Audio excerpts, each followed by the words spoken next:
What up? He's on the sick one to sobriety. My name is Robin. I'm an alcoholic and drug addict. Today I'm gonna get into day one of Adult Rehabilitation Center, aka ARC, aka Salvation Army, doing the most good. That's a good slogan, and they did good stuff. They do good stuff still to this day. If I had $1 million to give to them, I definitely would. So the first day, right? I'm there. I sign my paperwork. I'm in it. I'm in the program. But first, they got to run my information. So I remember the guy that was working the front desk asked me, "Hey, you smoke cigarettes?" I was like, "Yeah." He's like, "Come on, let's go take a cigarette break." And I was like, "All right, cool." There's some white boy. He's cool as fuck. We smoked a cigarette. We're just chopping it up about how he's been in the program for like 6 months. So he was almost graduating. And he's like, "So I've been when you are." He was trying to like give me some clecha and shit and just give me the rundown. I was like, all right. Then they took me back. He took me back in. And so in my intake process, my paperwork went through. And the coordinator was like, "Okay, I'm gonna show you up to your room." And I just assumed we all had we all had individual rooms or honestly I don't know what I expected to be. I don't remember if I expected anything, but show me up. We go upstairs. This is like it's a 3-story building. We go upstairs, takes me to my room. As soon as you walk in, it's five. I think it's like how many was it? Two, three, four, yeah, 5 twin beds, right? Are all like 3 feet apart from each other, and they'll have a little nightstand next to it with a Bible on it. Oh, and I knew that this place is a religious place, so I was just like, whatever. And all the beds are made real nice with hospital corners, and and the room is looking cool. And then he gave me a key. He's like, "Here's your key. It's the key to your closet, your bed number 2. Closet's right here. Everybody has their own closet, whatever. Inside this closet, you're gonna find a mesh bag. This bag is for your laundry." And I was like, okay. He's like, "Come on, I'm gonna show you the rest of the upstairs." We walk down.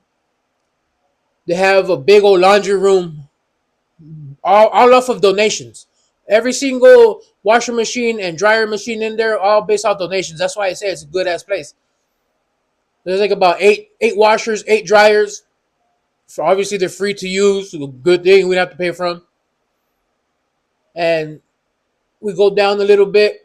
The showers now. See, the showers are different. Bathrooms and showers are different. I'm glad it wasn't like out in the open. Like I don't know why. It felt like jail vibes in there or some shit. I've never been to jail in my life, but I felt like if anything was gonna be jail vibes, it was this. But I don't think in jail they have privacy for each toilet. I highly doubt it. I don't think they have privacy for showers. Not from what I've seen them blood in blood out. I say, so I don't know.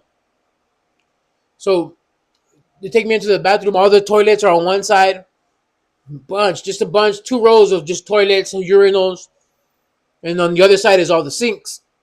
I think there was about like 8 or 9 sinks, and then around the corner is where all the showers are at. It's about 12 showers, and I was like, "Oh shit, all right, big place. There's a lot of motherfuckers here." So he starts giving me the rundown. They're like, "You can shower whenever you want. Shower in the morning, shower in the evening, 3 showers, 4 showers a day, whatever, doesn't matter." He's like, "But we do have one rule here.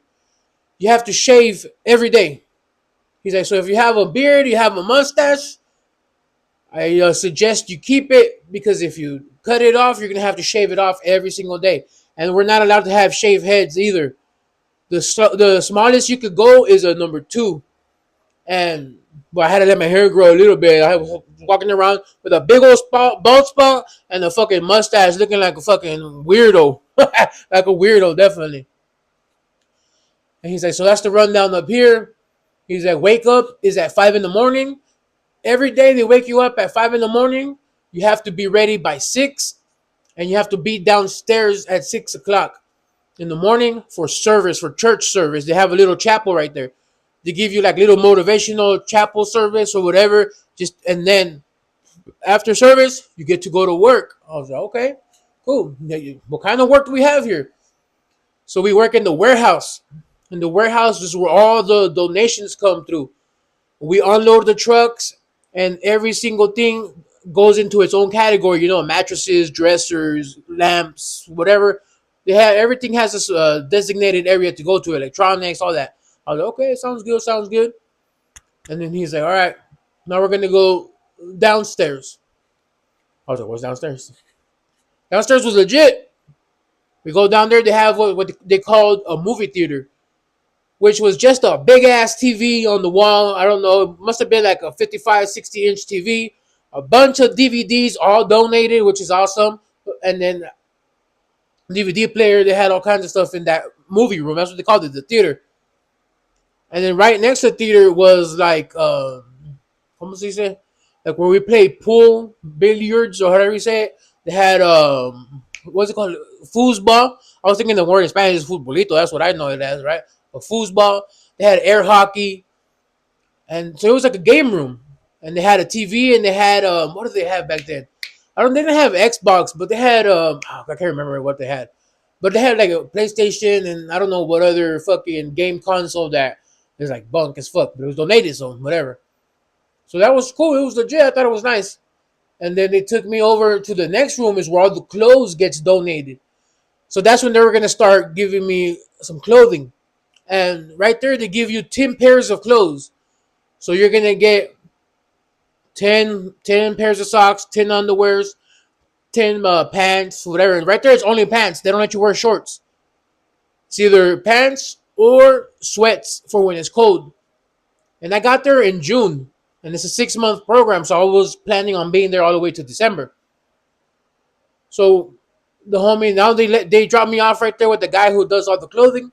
So he's like, all right, let's get you your stuff, bro. And that was cool. It tripped me out because I had to wear donated underwear. To me, that felt so weird, dog. Like weird. I was just like, damn, this is the point that I've gotten to in my life where hasta para ser homeless, valgo verga. Even to be homeless, I fucking suck at that shit. I don't even know how to be homeless, you know? I was like, wow, ni pedo, huh? They gave me my underwear, gave me my socks, gave me my pants. I had to try on some pants to find out my size. Gave me my shirts, and then they give you undershirts. And then if I want, they're like, you want sweats? And I was like, no. He's like, you're gonna be here in December, so take some sweats. I was like, okay, got sweats. And then what tripped me out the most is you have to have 3 suits. I was like, what do I need suits for? He's like, every Sunday, we go to church here.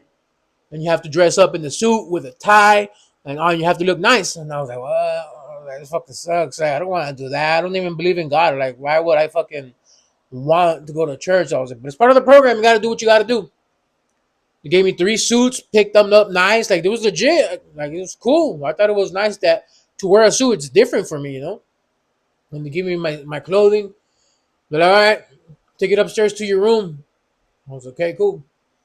I go upstairs to my room, and one of the guys that's working there, that's one of the program coordinators, he's like, hey, you're going to wash your clothes? And I was like, yeah. He's like, I got you. And I just thought like he was going to help me maybe, taking my clothes to the laundromat. He's like, no. He's like, I'm going to wash it for you. And I was like, what? Like, nobody, it tripped me out because nobody has ever done something nice like that for me. Not even only my mom, right? She washed my clothes. But I don't remember my brothers ever telling me like, oh, I got you. Let me wash your clothes for you. It's your underwears. And so it was really a trip that this guy was like, nah, I got you. He's like, go enjoy the facilities and don't trip about your clothes. And I was okay, cool. I walked back downstairs. Now I'm just in the reception area. They have like a cafeteria where all the food is at, and right there you can watch TV. And so they just let me watch TV because it's my first day. They don't expect nothing out of me. It's just they just need to get me situated. Your first day is your come down day. If you go in, and like you're not really supposed to be like you're supposed to pee have a clean pee test, a drug test. Right? So but you're still sometimes you still feel a little bit malias or whatever. So I'm just in there kicking it. An hour or two pass by. I don't see nobody because everybody's at work across the street at the warehouse. So I go back upstairs after a couple hours. I see this dude in my room. He's laying on the floor on his back. I was like, what the fuck? It was fucking weird as fuck. I was just like, hey, what's up, bro? And just looked back at me. He's like, oh, don't mind me, dog. Since I have a fucked up back, so I gotta lay on the floor for a while. And I was like, he's like, you're the new one in here? And I was like, yeah. He's like, oh, okay, that's what's up, perro. And I was like, all right. So it turned out he was another Mexican guy like me, right? And he's like, "Hey, what's cool?" And he gave me the rundown. "Hey, what's cool about it in here?" He's like, "It's all homies." And I was just like, what do you mean, like all homies?" And he's like, "Oh," he's like, "You never been to jail before?" And I was like, "No." He's like, "Oh, it's all just Mexican, Chicanos." And I was like, "Okay, I understand that. You didn't say that in the beginning, motherfucker." I understand that. He's like, "Yeah, it's cool right here. This room, we run it smooth. It's all good." He's like, "You're gonna meet the rest of the fellas later." I was like, "All right, cool." He's like, "But right now, it's almost dinner time." He's like, "Let's head downstairs." And I was like, "All right," because for dinner time, everybody gets there maybe like 10 minutes before it, and you just wait in line.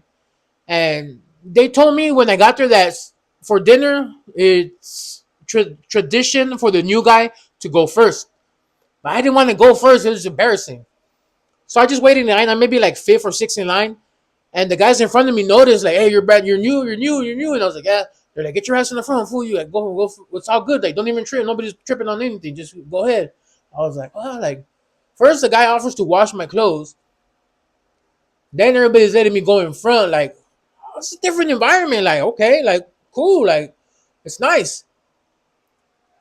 Get our dinner. I don't know why. Well, I guess I do know why because it's probably the cheapest food to buy. But there's always chicken. They always serve fucking chicken. I got tired of always eating chicken.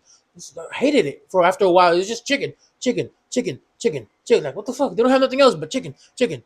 Anyways, and then, yeah, so we did our dinner. I sat down with the guy that I met up in the room that was laying on the floor, and he just introduced me to the people. Like I guess some of the people he had clicked up with right there. And I walk out of the cafeteria, and they hit me up like, "Hey, fool, you got ducats?" And I was like, "Ducats? What's that?" He said, "Nobody's giving you ducats yet." So ducats is what they call the form of currency right there. One ducat equals $1. No, that's just what they call it right there. And it's just a little white piece of paper that says money. It's like it's something stupid like that, but it's currency. And I was like, "No, nobody gave me nothing." And then just like strangers, dog, strangers be like, "Here, boom, boom," like two or three. Like, damn, that's cool. And just it was like that the first day. Free cigarettes, free ducats. They let me go first. So after dinner, watch TV a little bit. We are allowed to go outside to the back of the facility to go smoke in the designated smoking area. So I went back there just to see what's up. And then when I came back, when it was time to call it quits for the night, go back upstairs. All my clothes is on my bed, folded, neat, nice and neat, nice little neat piles. I was just like, what the fuck? Like, what kind of place did I come into? Like, these people are freaking too nice. Like, I didn't know I deserved this type of treatment. You see, that was my mentality that I was so fucked up that I didn't think I deserved anything nice. I didn't have anything nice coming my way.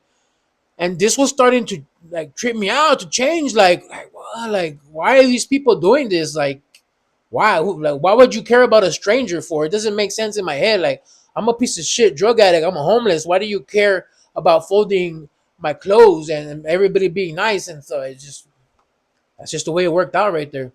My first day went smooth, and I'm gonna be getting into every single day because every single day was different. It was a trip.